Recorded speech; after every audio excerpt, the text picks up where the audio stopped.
നല്ല അടിപൊളിയായിട്ടുള്ള ബനാന ചിപ്സാണ് കേട്ടോ ഇവിടെ റെഡിയാക്കിയിട്ടുള്ളത്. അതിന് വേണ്ടിയിട്ട് ഞാനിവിടെ 1 കിലോ പച്ച ബായക്കയാണ് എടുത്തിട്ടുള്ളത്. തൊലി കളഞ്ഞ ശേഷം അരമണിക്കൂർ മഞ്ഞൾ വെള്ളത്തിൽ ഇട്ട് വെച്ചാൽ അതിൻ്റെ കറ പോവാൻ നമ്മൾ സഹായിക്കുന്നതാണ്. തിളച്ച എണ്ണയിലേക്ക് അരിഞ്ഞു വെച്ച വായക്ക ഒരു കയ്യിൽ ചേർത്തിട്ട് ഇളം തീയിലിട്ടിട്ട് നന്നായിട്ട് വേവിച്ചെടുക്കണം.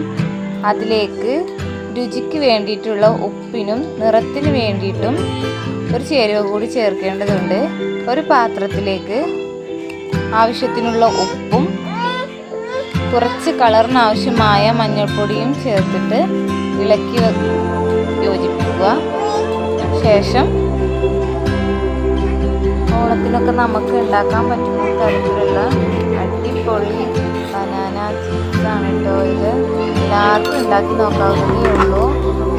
ശേഷം നമ്മൾ തിളച്ച് വന്ന പകുതി വേവെങ്കിലും ആയിട്ടുണ്ടാവും കേട്ടോ. അപ്പോഴേക്കും അതിലേക്ക് നമ്മൾ ഉണ്ടാക്കി വെച്ച മഞ്ഞളും ഉപ്പും കലക്കി ചേർത്ത വെള്ളം 1-2 സ്പൂണ് അതിലേക്ക് ഒഴിച്ചു കൊടുക്കുക. ആദ്യത്തെ തവണ നമ്മൾ ചേർക്കുമ്പോൾ 1-2 സ്പൂൺ ഒഴിച്ചു കൊടുക്കുക.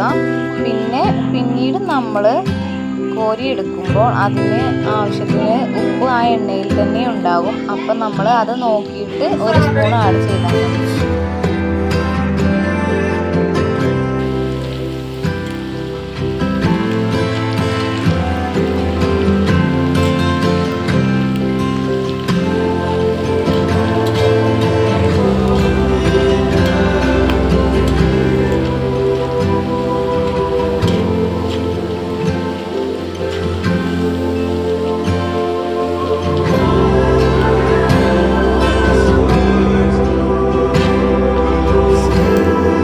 ബാക്കി വന്നിട്ടുള്ള ബനാന കൂടി നമ്മൾ അതിലേക്ക് ഇട്ട് വേവിച്ചെടുക്കണം.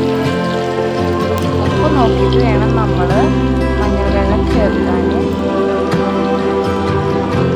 എല്ലാവർക്കും വീട്ടിലുണ്ടാക്കാൻ പറ്റുന്ന അടിപൊളി ഐറ്റമാണ്. നമ്മൾ നല്ല വില കൂടിയ കടയിൽ നിന്ന് വാങ്ങുന്നതിനേക്കാൾ ഗുണമേന്മയേറെ നമുക്ക് വീട്ടിൽ തന്നെ ഉണ്ടാക്കാൻ പറ്റുന്നതാണ്. എല്ലാവരും ഒന്ന് ട്രൈ ചെയ്ത് നോക്കണം.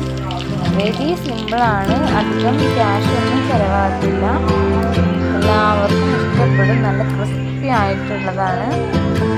ഇതിപ്പോൾ ഞാൻ തലേ ദിവസം കട്ട് ചെയ്ത് വെച്ചത് കൊണ്ടാണ് ഇതിന് ഇച്ചിരി കളറ് കുറഞ്ഞത്. ലൈവായിട്ട് നമ്മൾ അപ്പോഴെ തന്നെ എണ്ണയിലേക്ക് ഇടുകയാണ്